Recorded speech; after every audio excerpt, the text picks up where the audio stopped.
little surprisingly, there aren't many full hybrid small SUV crossovers on the market, just conventional models, mild hybrids, and full electric contenders. But Hyundai has noted the success that Toyota's CHR has had in providing a full hybrid option in this segment, and in response has used the engineering first seen in the Kia Niro to bring us this Kona hybrid model. It's difficult to distinguish a Kona hybrid from a conventional petrol model, but brand loyalists will perhaps note the 16-inch wheels of a design bespoke to the hybrid version and the special blue drive badging used on the wings and the tailgate. Inside, there's a cabin distinguished in this hybrid model by white accents around the air vents and the gear lever surround, as well as accompanying white stitching for the seats. The base SE model gets a 7-inch centre dash touchscreen, but further up the range, that's replaced by this larger, more sophisticated 10.25-inch monitor.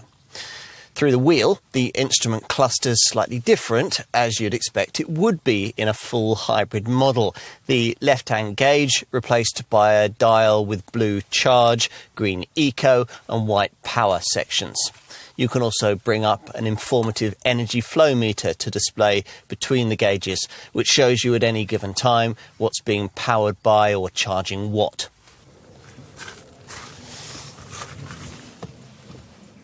What about rear seat space? Well, as it turns out, by the modest standards of the small SUV segment, it's not too bad. In the back for the carriage of two folk, provided they're not especially lanky of leg. Out back, there's a 361-litre boot that's the same size as that of the ordinary petrol model. There are 3 Kona hybrid trim levels, SE, Premium and Premium SE, with pricing that from launch was pitched from around £22,500 to just over £27,000. To give you some perspective, that's just over £3,500 more than you'd pay for an equivalently specified Kona with the brand's more conventional 1-litre T-Gdi 120 PS petrol engine. Let's get to the figures.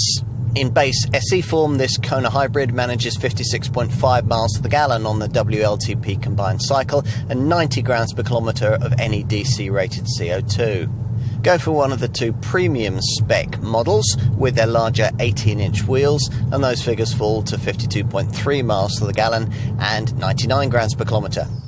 If you're after a small crossover that's particularly city-orientated and you're not quite ready to take the plunge into full EV motoring, then this Kona hybrid might prove to be a very good pick.